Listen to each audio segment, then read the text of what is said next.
Hello everyone, एक बार फिर से स्वागत है आपका हमारे ऑनलाइन प्लेटफॉर्म दर्पण द मिरर पर।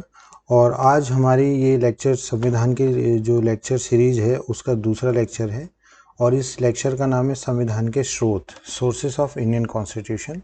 देखिए, इस चैप्टर से हर एग्ज़ाम में कोई ना कोई क्वेश्चन आपको देखने को मिलेगा। बेसिकली ये चैप्टर है क्या, उसके बारे में अगर हम थोड़ा सा डिस्कस करें। देखिए, जब हमारे संविधान का निर्माण हुआ तो संविधान के निर्माण के प्रारंभ पर यह हुआ कि कुछ जो विश्व के संविधान थे उनको देखा गया और देखने के बाद हमारे देश के अकॉर्डिंग जो भी संविधान में बेहतर प्रावधान किए जा सकते थे उनको अलग अलग देशों के संविधान से सम्मिलित कर लिया गया और यही है हमारा संविधान के स्रोत। ठीक है, अगर हम बात करें तो इसमें अगर हम क्वेश्चंस देखें तो अलग अलग देशों के संविधान से अलग अलग चीज़ें ली गई हैं।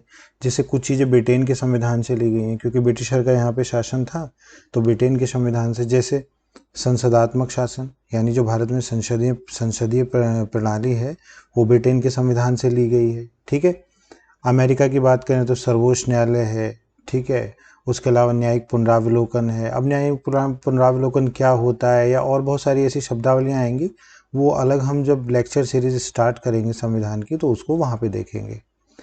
लेकिन चलिए स्टार्ट करते हैं क्वेश्चंस को। सबसे पहले संविधान के स्रोत, जैसे कि हमने डिस्कस किया, सोर्सेस को देखते हैं। तो उनमें हमारा जो पहला क्वेश्चन है वो है भारत के संविधान में उद्देशिका। जब आप संविधान पढ़ेंगे तो उसमें एक चैप्टर आएगा उद्देशिका, या इसको बोलते हैं प्रेम्बल ऑफ द कॉन्स्टिट्यूशन, संविधान की उद्देशिका।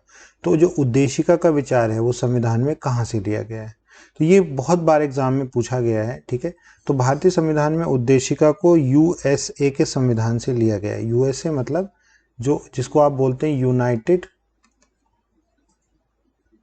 स्टेट्स ऑफ अमेरिका, तो यही है वो यूएसए। ठीक है, तो उद्देशिका को कहाँ से लिया गया है, यूएसए के संविधान से। उसके बाद भारतीय राजनीतिक व्यवस्था में इनमें से कौन सर्वोच्च है। सर्वोच्च का मतलब सुप्रीम। इनमें सुप्रीम कौन है, क्या सर्वोच्च न्यायालय सुप्रीम है, क्या संविधान सुप्रीम है, क्या संसद सुप्रीम है, या धर्म सुप्रीम है। देखिए, ये बहुत बेसिक क्वेश्चन है, इसको आपको ध्यान रखना है। भारतीय राजनीतिक अगर व्यवस्था की बात करें तो भारतीय राजनीतिक व्यवस्था में क्या सुप्रीम है, संविधान। क्योंकि सारी ही चीज़ें हमारे देश में संविधान से ही निर्धारित होती है। सर्वोच्च न्यायालय वो भी संविधान के दायरे में काम करेगा, संसद है वो भी संविधान के दायरे में काम करेगी। अगर धर्म की भी बात करें तो वो भी संविधान से इतर नहीं है। कुछ धार्मिक स्वतंत्रताएं हैं लेकिन उन पे भी कुछ ना कुछ संवैधानिक थोड़ी मोड़ी हल्की फुल्की बाध्यता है। आप संविधान के विरुद्ध जाके धर्म को प्रसारित नहीं करेंगे। ठीक है, तो भारतीय राजनीतिक व्यवस्था में सर्वोच्च कौन है, संविधान। Next question, question number 3, Bharat में न्यायिक पुनरीक्षण, इंग्लिश में इसको बोलते हैं जुडिशियल रिव्यू। जुडिशियल रिव्यू, ठीक है, तो जुडिशियल रिव्यू की जो व्यवस्था है वो भारतीय संविधान में कहाँ से ली गई है, ये भी संयुक्त राज्य अमेरिका के संविधान से ली गई है, या इसको शॉर्ट में बोल देते हैं यूएसए। ठीक, नेक्स्ट क्वेश्चन, न्यायिक पुनरावलोकन। अब देखिए, ये अलग अलग तरह की शब्दावलियाँ हिंदी में यूज होती हैं। इंग्लिश में तो एक ही वर्ड आएगा जुडिशियल रिव्यू, इसीलिए इन दोनों क्वेश्चंस को रखा गया है। देखिए, न्यायिक पुनरीक्षण भी आ सकता है और न्यायिक पुनरावलोकन भी आ सकता है, दोनों एक ही चीज़ हैं, न्यायिक पुनरावलोकन और न्यायिक पुनरीक्षण। ठीक, तो न्यायिक पुनरावलोकन की व्यवस्था भी कहाँ से ली गई है, यहाँ पे कह रहा है कि न्यायिक पुनरावलोकन की व्यवस्था केवल भारत में है, केवल यूएसए में है, भारत और यूएसए में है, केवल यूके में। तो ध्यान रखना है कि न्यायिक पुनरावलोकन, क्योंकि हमने कहाँ से लिया है, यूएसए से लिया है। क्योंकि भारत ने लिया है तो दोनों में ही होगी भाई, भारत में भी होगी और यूएसए में भी होगी, तो इसका आंसर क्या हो जाएगा, सी। ठीक, अभी जुडिशियल रिव्यू क्या होता है, इसको थोड़ा सा मैं बहुत शॉर्ट में आपको समझाता हूँ। देखिए, क्या होता है कि हमारे देश में 3 संस्थाएं हैं। अगर हम बात करें तो 3 संस्थाएं बेसिकली, एक है हमारी न्यायपालिका, सबसे पहले देखते हैं विधायिका, एक है हमारी विधायिका, ठीक है, एक है हमारी कार्यपालिका और एक है हमारी न्यायपालिका। ठीक है, इन तीनों संस्थाओं को ध्यान रखना है, पूरे संविधान में तीनों बहुत इंपॉर्टेंट है। विधायिका का काम होता है कानून बनाना, कानून बनाना, ठीक।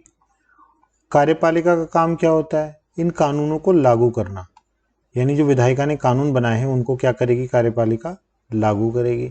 और न्यायपालिका का काम होता है इन कानूनों की जांच करना, क्या ये संविधान के हिसाब से बनाए गए हैं कि नहीं, क्या ये संविधान के अकॉर्डिंग बनाए हैं कि नहीं, इसकी जांच करना किसका काम होता है, न्यायपालिका का।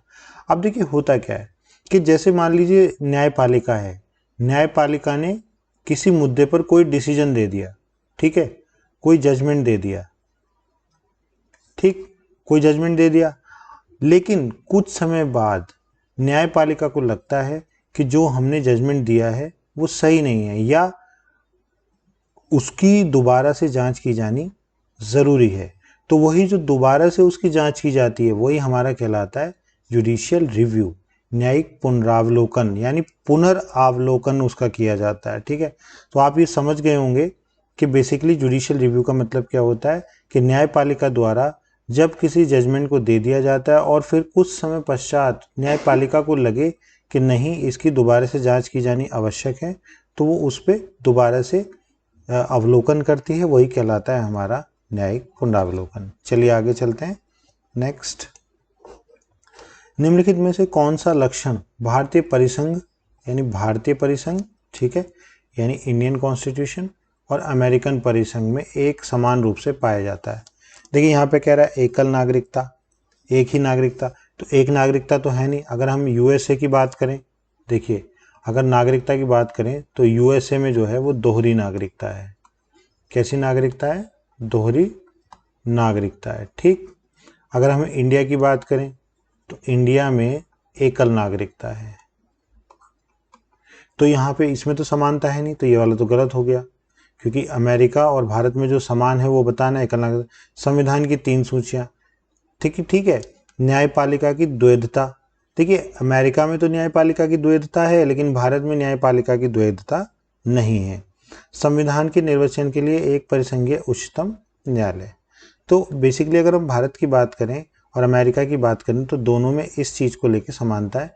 भारत में भी एक परिसंघीय उच्चतम न्यायालय है और अमेरिका में भी एक परिसंघीय उच्चतम न्यायालय है। चलिए नेक्स्ट, भारत की संघात्मक व्यवस्था निम्नलिखित में से किस देश के संविधान से ली गई है। देखिए संघात्मक व्यवस्था है, पिछले लेक्चर में हमने फेडरल के बारे में बात करा था, फेडरल, ठीक है, या संघीय। संघीय व्यवस्था में मैंने आपको बताया था कि केंद्र और राज्य दोनों होते हैं, केंद्र और राज्य। संघीय व्यवस्था का मतलब क्या होता है कि एक ऐसे देश की व्यवस्था जिसमें केंद्र भी हो और राज्य भी हो, और दोनों के मध्य यानी केंद्र और राज्य के मध्य जो शक्तियां होती हैं उन शक्तियों का विभाजन होता है, शक्तियों का विभाजन होता है, ठीक है। तो ऐसा देश या ऐसा राज्य क्या कहलाता है, संघीय राज्य कहलाता है। तो यहाँ पे कह रहा है कि भारत की संघात्मक व्यवस्था यानी भारत में जो फेडरल स्ट्रक्चर है वो किस देश के संविधान से लिया गया है, ठीक है। तो वो कहाँ से लिया गया है, कनाडा के संविधान से। भारतीय संघवाद किस देश के, अब देखिए यहाँ अलग अलग वर्ड यूज हो सकते हैं, संघीय व्यवस्था हो सकता है, संघवाद हो सकता है, इसीलिए दोनों क्वेश्चंस को लिया गया, दोनों एक ही हैं। संघवाद या संघात्मक व्यवस्था एक ही बात है, इंग्लिश में बोलते हैं फेडरल स्ट्रक्चर। तो ये भी कहाँ से हो जाएगा, कनाडा, क्योंकि दोनों एक ही चीज हैं, दोनों ही कनाडा से। भारत में राज्यों की संघ की संकल्पना कहाँ से ली गई। अब देखिए एक ही क्वेश्चन को 3 तरीके से दिया गया है, इसीलिए हमने तीनों को इसमें सम्मिलित किया है, क्योंकि आप कंफ्यूज ना हो। मान लीजिए मैं संघीय व्यवस्था यहाँ पढ़ा दूं लेकिन क्वेश्चन में आ जाए संघवाद, राज्यों का संघ, ठीक है, तो ये भी वही हो जाएगा। अब देखिए इसके ऑप्शंस भी अलग हैं, यहाँ पे कनाडा हमको कहीं दिख नहीं रहा है, जबकि राज्यों के संघवाद संघात्मक व्यवस्था एक ही चीज होती है। लेकिन पहले कनाडा कहलाता था ब्रिटिश नॉर्थ अमेरिका, ठीक है, एक तरह से। तो इसका आंसर हो जाएगा सी, ब्रिटिश नॉर्थ अमेरिका अधिनियम से, ठीक। चलिए नेक्स्ट क्वेश्चन देखते हैं। भारतीय संसदीय प्रणाली ब्रिटिश संसदीय प्रणाली से इस बात में भिन्न है, मतलब बताना है कि भारतीय जो प्रणाली है संसदीय प्रणाली और जो ब्रिटिश संसदीय प्रणाली दोनों में अंतर क्या है। वास्तविक और नाम मात्र दोनों प्रकार की कार्यपालिका है। भाई ये तो दोनों में समान है। देखिए भारत में अगर हम बात करें, अगर इसको हम समझें, वास्तविक कार्यपालिका, ठीक है, और नाम मात्र की कार्यपालिका।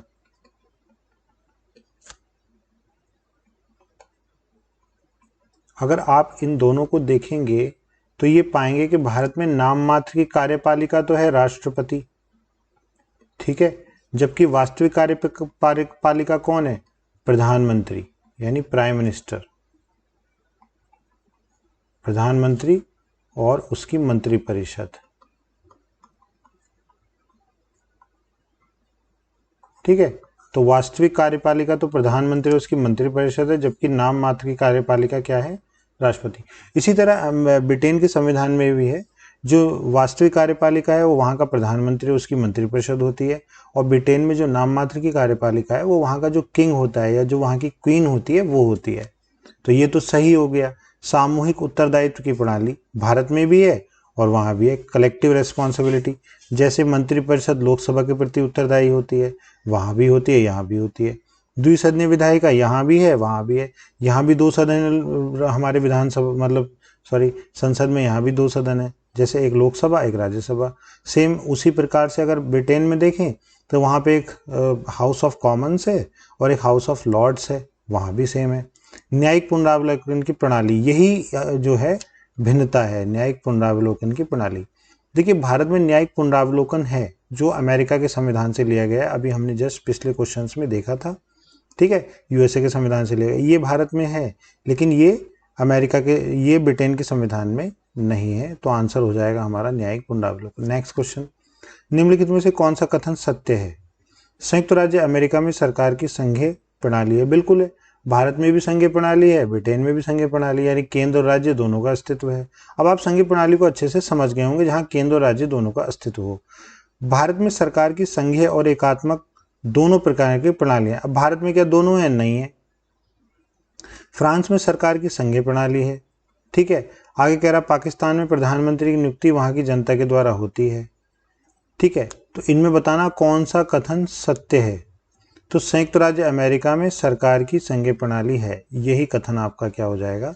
सत्य है। बाकी कोई भी कथन सत्य नहीं है, क्योंकि भारत में संघीय व्यवस्था है, एकात्मक व्यवस्था नहीं है। कुछ लक्षणों में एकात्मक हो जाती है, जैसे आपातकाल के दौरान, वो सब हम आगे डिस्कस कर लेंगे।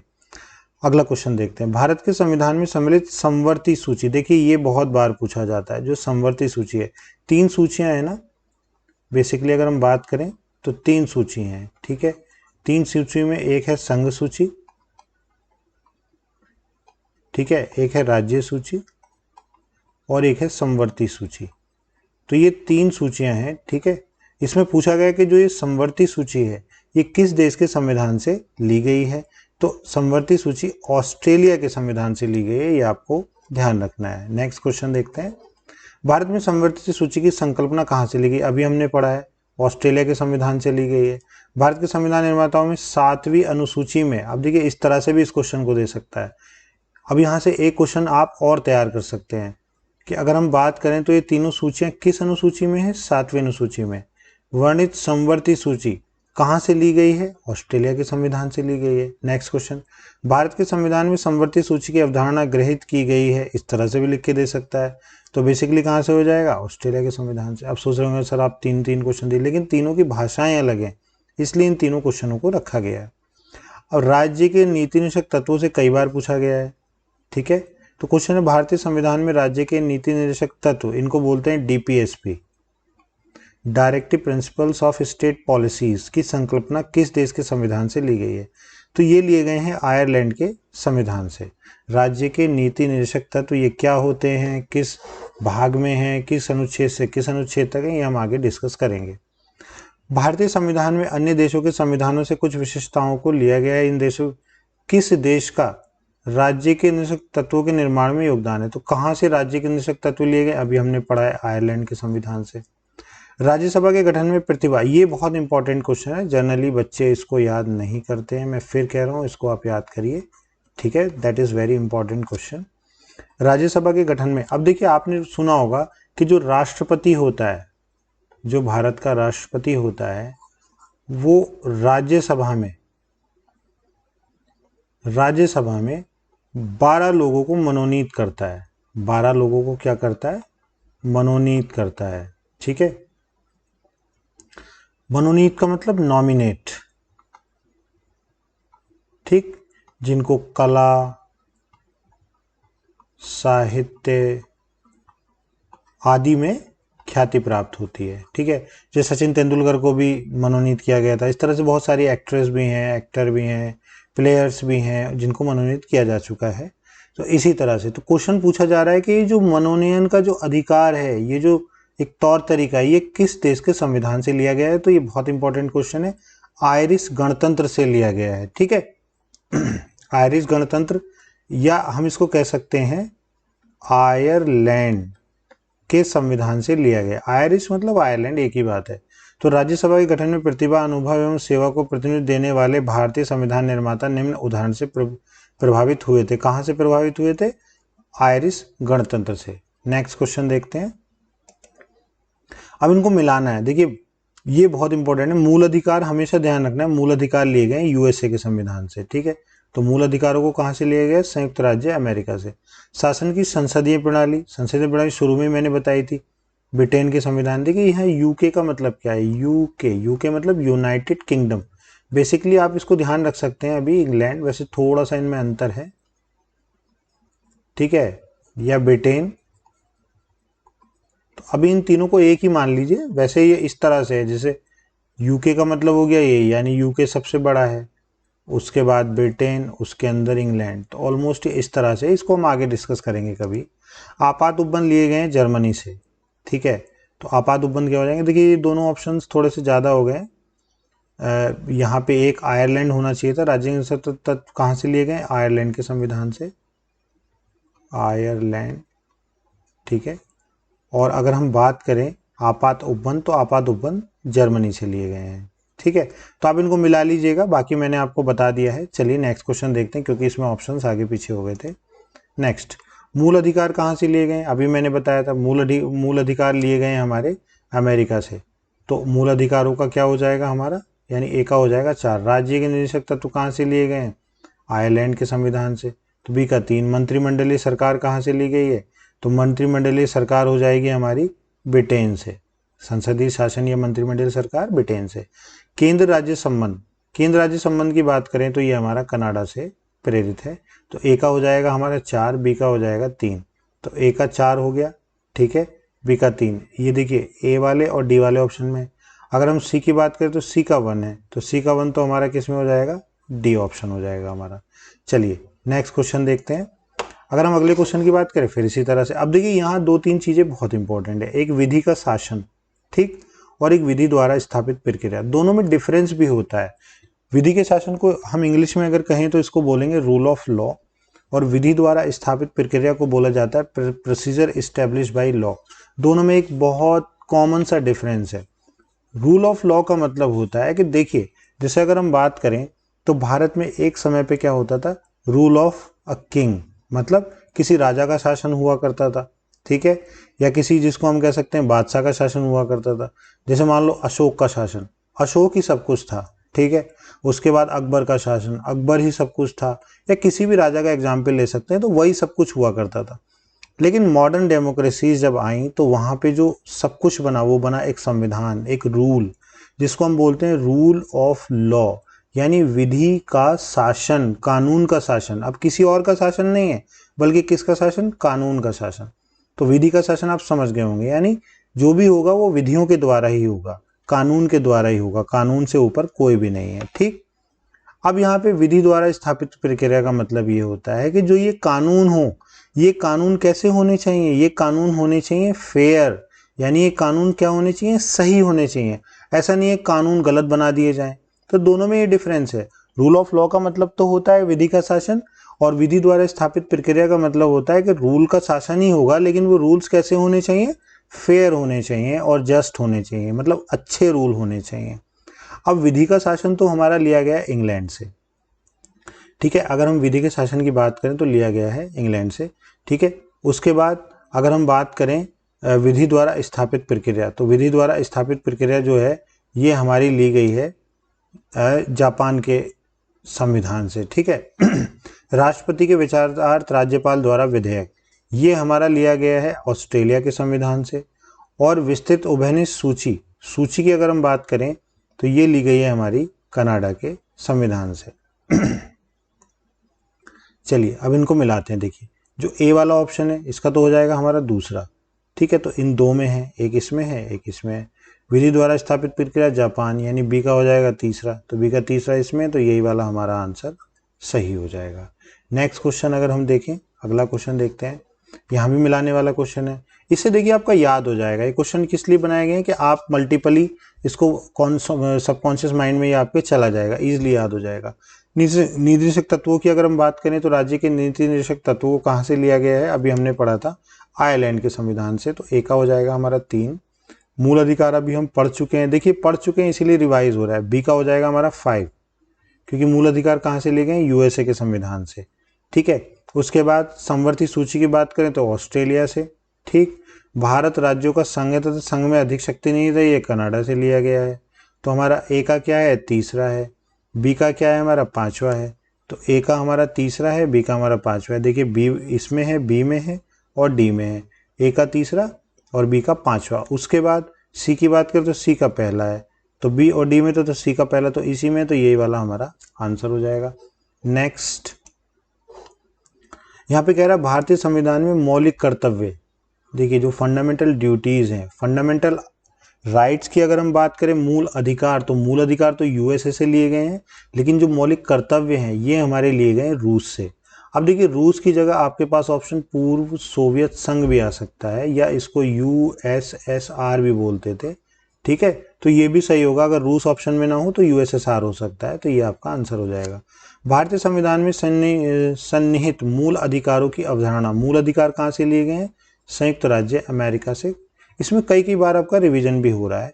भारतीय संविधान में मूल अधिकारों का विचार कहाँ से आया है, अमेरिका के संविधान से।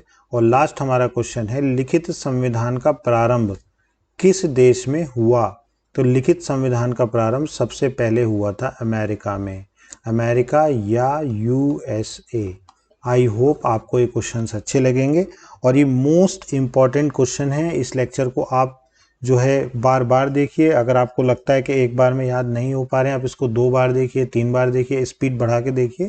That is very important for you, और these questions are very important, repeated questions, ठीक है, ये कई बार एग्जाम में पूछे गए हैं।